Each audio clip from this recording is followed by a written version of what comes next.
यहाँ दोनों की स्थिति एक जैसी है। श्री भरत को लग रहा है कि मैंने भगवान का, मैंने मेरे बड़े भैया का अधिकार, उनका हक छीन लिया, मेरे कारण वो दुखी है, मेरे कारण वनवासी बन गए। और राम जी से कोई पूछे, भगवान से कोई पूछे, महाराज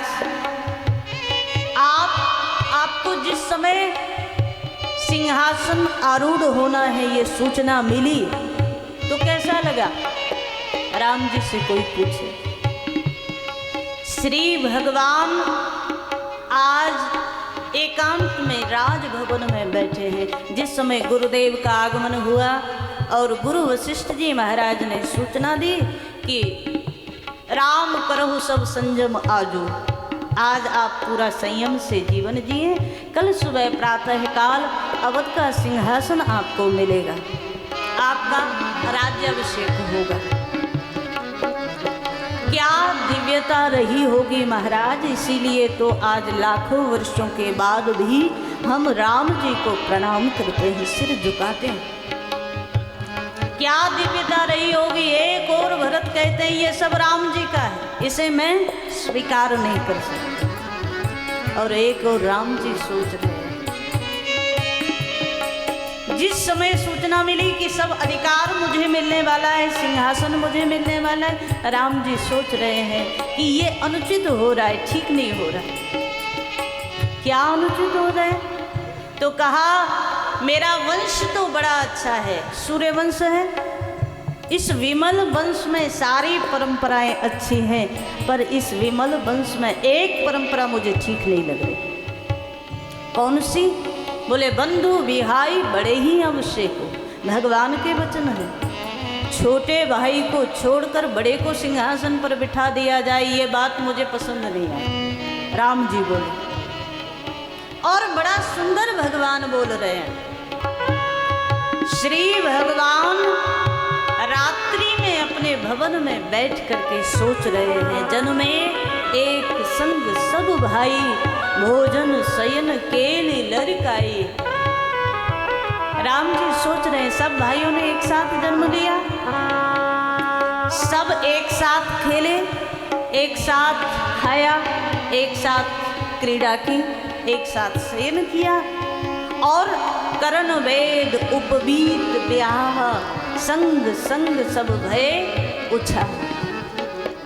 चारों भाइयों का नामकरण एक साथ हुआ, करण वेद इत्यादि संस्कार एक साथ हुए, यहाँ तक कि विवाह संस्कार भी चारों का एक साथ हुआ। और भगवान सोच रहे हैं कि जब चारों ने एक साथ जन्म लिया, सारी लीलाएं साथ हुई, सारे संस्कार साथ हुए, तो विमल वंश यह अनुचित एकु, बंधु विहाय बड़े ही अवशेकु। छोटे भाई को छोड़ करके बड़ा राजा बन जाए, ये अनुचित है, ये ठीक नहीं। और मानस में महाराज यही आदर्श हमें जीवन में उतारना है। हमें चाहिए क्या कथा से? यही आदर्श चाहिए, यही संस्कार चाहिए। भगवान पिता की वाणी, पिता के आदेश के सामने बोल नहीं पा रहे, पर मन में तो उद्वेग चल रहा है, कैसे कहूँ पिताजी से। और एक संत तो बड़ी प्यारी बात कहते हैं, जिस समय राम जी वो सोच रहे हैं अपने मन में बंधु विहाय बड़े ही अवशेको, तो वहाँ भगवान का बड़ा प्यारा सूत्र है। राम जी को लगा देखो कहीं ऐसा हो जाए तो आनंद आ जाए, क्या भरत को राजा बना दिया जाए। भगवान अपने भवन में बैठे सोच रहे, अपने राज तिलक की सूचना से भगवान प्रसन्न नहीं बने, आनंदित नहीं बने। मन में सोच रहे हैं यदि भरत को राजा बना दिया जाए, छोटे भाई को राजा बना दिया जाए, तो मुझे ज़्यादा आनंद मिलेगा। क्यों? मानो एक बड़ी प्यारी बात ध्यान देना, कोई राम जी से कहे महाराज ये तो परंपरा सदियों से चली आ रही है, घर का बड़ा बेटा ही राजा बनता है, ये तो कब से परंपरा चली आ रही है। जेठ स्वामी सेवक लघु। तो भगवान से कोई कहे कि ये परंपरा तो कितने समय से चली आ रही है, आप क्यों चाहते छोटे को राजा बना दिया जाए? और ये परंपरा चली क्यों, आपको पता है? उसका मूल कारण ये था कि यदि छोटे को राजा बना दिया जाएगा तो राजपद एक ऐसा पद है जिसके सामने सबको सर झुकाना पड़ेगा, तो बड़े को भी झुकना पड़ेगा। तो सबको लगा कि नहीं, इसलिए बड़े को राजा बनाया जाए कि उसके सामने तो छोटों को झुकना ही है। इसलिए परंपरा पड़ गई कि ज्येष्ठ पुत्र को राजगद्दी दी जाए, राज सिंहासन दिया जाए, ताकि बड़ों को उसके सामने झुकना ना पड़े, छोटे ही झुके। लेकिन आज श्री भगवान को लगा कि मेरे वंश में ये परंपरा ठीक नहीं है, और भगवान से कोई पूछ ले कि आप क्यों चाहते हो छोटे को राजा बना दिया जाए, भरत को राजा बनाया जाए। श्री भगवान का बड़ा सुंदर उद्देश्य पता है क्या? राम जी को लगा कि मुझे ऐसा लगता है कि बड़ा भाई जन्म से बड़ा बन गया। देखो क्या पावन चिंतन, बड़ा भाई तो पहले से ही बड़ा है ना, जन्म से ही बड़ा बन गया, तो राज गद्दी देकर बड़े को और बड़ा बना दिया जाए और छोटे को और छोटा बना दिया जाए, ये मुझे स्वीकार नहीं है। बड़ा तो पहले ही बड़ा है। हाँ, अगर छोटा राज गद्दी पर बैठ जाए, छोटा राज सिंहासन पर बैठ जाए, तो बड़ा भाई तो जन्म से बड़ा है और छोटा भाई पद से बड़ा हो जाए और दोनों बराबर हो जाएं, इसलिए छोटे को राज सिंहासन मिलना चाहिए, छोटे को पद मिलना चाहिए, भगवान बोले। और एक बड़ी प्यारी बात, जिस समय सुना राम जी ने भरत जी राजा बनेंगे, कैकेयी ने वरदान मांगा, सबसे ज़्यादा प्रसन्न यदि कोई बने हैं तो भगवान बने हैं, राम जी बने हैं। माँ कैकेयी के चरणों में प्रणाम किया, माँ आप तो आज मुझे ऐसी लग रही है जैसे साक्षात कल्प वृक्ष ही है। कैकेयी ने पूछा क्यों? तो भगवान ने कहा, राम जी ने कहा, माँ जैसे कल्प वृक्ष के नीचे बैठने से जो मन में इच्छा करो वही पूरी हो जाती है, वैसे ही आज मेरी माता कैकेयी मेरे लिए कल्प वृक्ष बन गई, क्योंकि ये मेरे मन में भाव था भरत राजा बने और मेरे बिना कहे मेरी इच्छा को पूर्ण कर दिया। इसलिए मुझे ऐसा लग रहा है कि आप मेरे लिए कल्प वृक्ष। श्री भगवान प्रसन्न बने, मेरा भरत राजा बन जाए। और अगर कोई राम जी से पूछ ले, महाराज आपको क्या मिला?